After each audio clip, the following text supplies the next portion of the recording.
and never would have made it without you. Yes. So that's one song that, as I look back at that song, I was going through a rough time during that part of my life. You know, I had a mortgage company and I was a broker.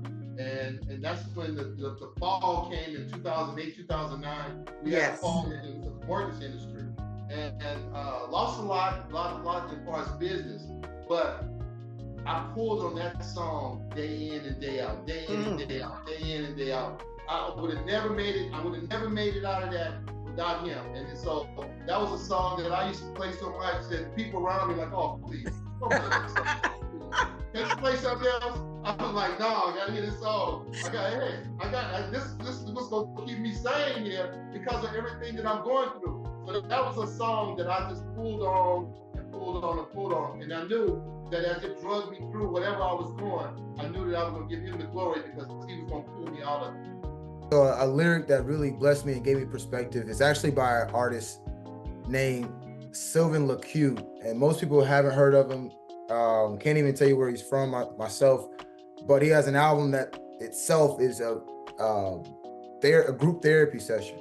And so, you know, the skits are literally different brothers and sisters that sound like you and talk like you that are actually in therapy, but the songs themselves are powerful. And he actually has one that's called Coffee Break. So it's almost like the interlude, but it's really the first two bars in the song, but it's also another two that are in the, and I can't even, you know, spit it word for word.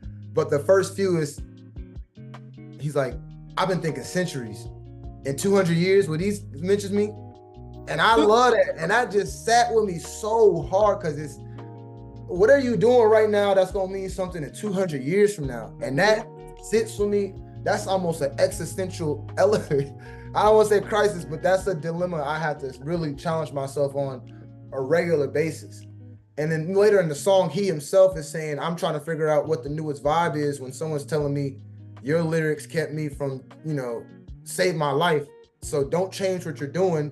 And he's, you know, saying that. So it's like, you know, you can see the real example of that, but also for me, what does that look like in my world? So, you know, just that first, that's the opening sentence. And that's like halfway into the album. So it can go unmissed or it can go unheard really, and, you know, easily missed. But in 200 years, will these people mention me? I've also, so I'm a huge Whitney Houston fan, huge. So her song Exhale, I never, literally in my 30s, it hit me. Everyone falls in love sometimes. Sometimes it's wrong, sometimes it's right. For every win, someone must fail, but there comes a point when you must exhale. Listen, I was somewhere and I bawled. I cried like the biggest baby. I'm like, oh my God, it makes sense, but it's true. Songs hit you, even gospel songs. Even like there's a hymn called Blessed Assurance. I've been singing that song since at least 3 years old. We sung that every Sunday morning. I didn't get it until my 30s. Wow. This is my story. This is my song. Praise my Savior all the day long. Like that. Okay. This is me and you guys. Me and you.